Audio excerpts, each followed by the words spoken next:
사랑하는 새벽나라 친구 여러분 안녕하세요. 여러분들과 함께 토요일 말씀을 묵상할 노희태 목사입니다. 우리는 마가복음으로 큐티를 하고 있습니다. 우리가 아는 것처럼 마가복음은 예수님의 이야기에 대해 적혀 있는 책입니다. 그리고 한 가지를 더 기억해야 되는데요. 마가복음은 전체를 통해서 예수님이 하나님의 나라가 어떠한 곳인지를 우리들에게 알려주고 또한 하나님의 나라를 소망하며 사는 사람들이 이 땅에서 어떻게 살아야 하는지를 알려주고 있습니다. 오늘 본문 말씀을 통해서 하나님의 나라를 소망하는 그리스도인이 어떻게 살아야 되는지 또 하나를 발견하게 됩니다. 오늘 함께 나눌 말씀의 제목은 우리가 아니더라도입니다. 오늘의 말씀은 마가복음 9장 38절에서 50절입니다. 요한이 말했습니다. 선생님의 이름으로 귀신을 쫓아내는 어떤 사람을 보고 우리를 따르는 자가 아니어서 우리가 그에게 하지 못하게 했습니다. 예수께서 말씀하셨습니다. 못하게 하지 마라. 내 이름으로 기적을 행하고 나서 바로 나를 욕할 사람은 없다. 누구든지 우리를 반대하지 않으면 우리 편이다. 내가 너희에게 진실로 말한다. 너희가 그리스도의 사람인 것을 알고 너희에게 물 한 잔이라도 주는 사람은 반드시 자기가 받을 상을 잃지 않을 것이다. 또 누구든지 나를 믿는 어린아이들 중 하나라도 죄짓게 하는 사람은 차라리 큰 맷돌을 목에 달고 바다에 던져지는 것이 나을 것이다. 내 손이 너를 죄짓게 하거든 잘라버려라. 두 손을 가지고 영원히 꺼지지 않는 지옥불에 떨어지느니 성하지 않은 몸이 되더라도 생명에 들어가는 것이 더 낫다. 또 내 발이 너를 죄짓게 하거든 잘라버려라. 두 발을 가지고 지옥에 던져지느니 저는 다리로 생명에 들어가는 것이 더 낫다. 또 내 눈이 너를 죄짓게 하거든 뽑아버려라. 두 눈을 가지고 지옥에 던져지느니 한 눈만 가지고 하나님 나라에 들어가는 것이 더 낫다. 지옥은 벌레도 죽지 않고 불도 꺼지지 않는 것이다. 모든 사람이 소금에 절여지듯 불에 절여질 것이다. 소금은 좋은 것이다. 그러나 소금이 그 짠맛을 잃으면 어떻게 다시 짜게 되겠느냐? 그러므로 너희 가운데 소금을 간직하고 서로 화목하게 지내라. 예수님의 제자인 요한이 예수님께 이야기를 했습니다. 예수님의 이름으로 귀신을 쫓아내는 사람들이 있었는데 그들에게 하지 말라라는 것이었습니다. 그 이유는 우리를 따르는 곧 12제자를 따르는 제자가 아니라는 것이었습니다. 예수님께서는 이렇게 대답을 주셨는데요. 39절과 40절 말씀입니다.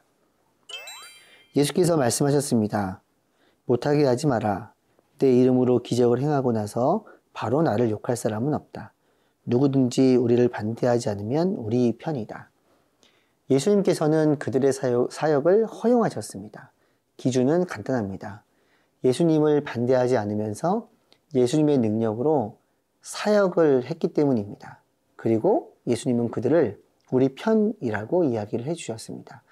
그러면 제자들은 왜 이런 행동을 했을까요? 여러 이유가 있을 거예요. 자신들은 그렇게 못하는데 제자도 아닌 사람들이 능력을 행하는 것이 짜증났을 수도 있죠. 그리고 자신들은 제자이기 때문에 서열이 높으니 자신들의 통제를 받아야 한다고 생각했을 수도 있습니다. 또한 다른 사람들이 자신들을 보지 않고 자연스럽게 능력 행하는 사람들에게 관심을 주었을 거예요. 아마도 시기심이 생겼을 수도 있습니다. 그런데 예수님은 그런 상황에 대해서 간단하게 정리를 해 주셨습니다. 우리를 반대하지 않으면 우리 편이라는 것입니다. 왜냐하면 그들이 행하는 일로 예수님의 이름이 영광을 받기 때문입니다. 제 경험인데요. 가끔 이런 경우가 있습니다. 다른 교회 목사님을 초청해서 설교를 들은 거예요. 친구들과 함께요. 근데 한 친구가 그 목사님 말씀에서 도전을 받고 변화된 삶을 살겠다라고 간증을 합니다. 그런데 제 마음에 문제가 생겼어요. 그 목사님께서 하신 설교 내용은 평소에 1년, 2년 동안 제가 설교했고 그 친구가 들었던 내용이었거든요. 그런데 내가 담당하는 학생이 나의 설교에 반응이 없다가 다른 분 설교를 듣고 반응을 하는 거예요. 근데 처음에는 약간 섭섭하기도 했습니다. 물론 이제는 친구들이 은혜를 누린다면 사람이 누구냐는 그게 중요하지 않고 모든 것이 감사하죠. 제가 왜 그랬을까요? 제자들은 왜 그랬을까요? 나의 영광, 나의 기쁨에 초점을 맞추게 되면 이런 문제가 발생을 합니다. 우리는 하나님의 기쁨, 하나님께 드리는 영광에 초점을 맞추며 살아가야 합니다. 그것이 바로 그리스도인의 삶입니다.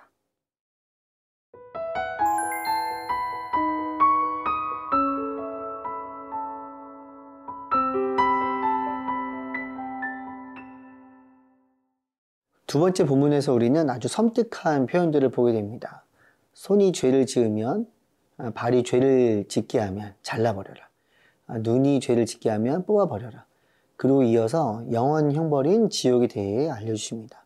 이건 비유입니다. 예수님께서는 교만하고 거만한 마음을 품고 또한 낮은 자를 품지 않고 배척하는 사람들을 향해서 경고의 메시지를 주셨습니다. 여기서 몸은 교회를 의미합니다. 그런데 교회에서 하나님의 뜻, 하나님의 질서가 아닌 자신의 영광을 위해 교회를 사용하는 사람들이 생길 수 있어요. 이들은 공동체를 해하는 사람들입니다. 그들에게 교회는 경고를 하고 필요한 징계를 해야 한다라고 알려주시는 것입니다. 그러면 교회를 해치지만 않으면 괜찮을까요? 그렇지 않습니다. 50절 말씀입니다. 소금은 좋은 것이다. 그러나 소금이 그 짠맛을 잃으면 어떻게 다시 짜게 되겠느냐.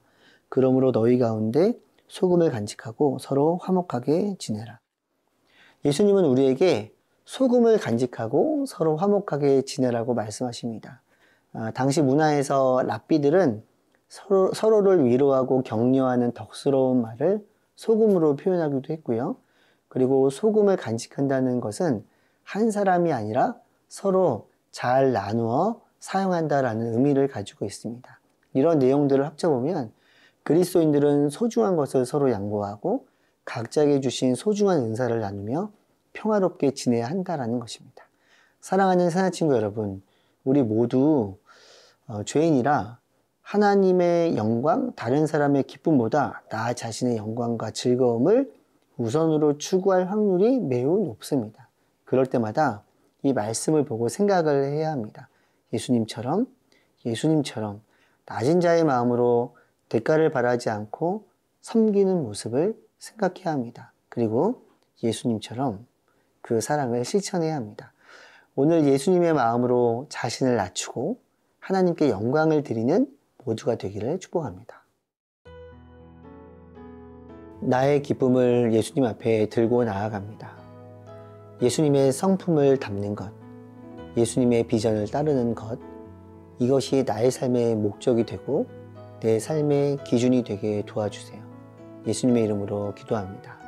아멘.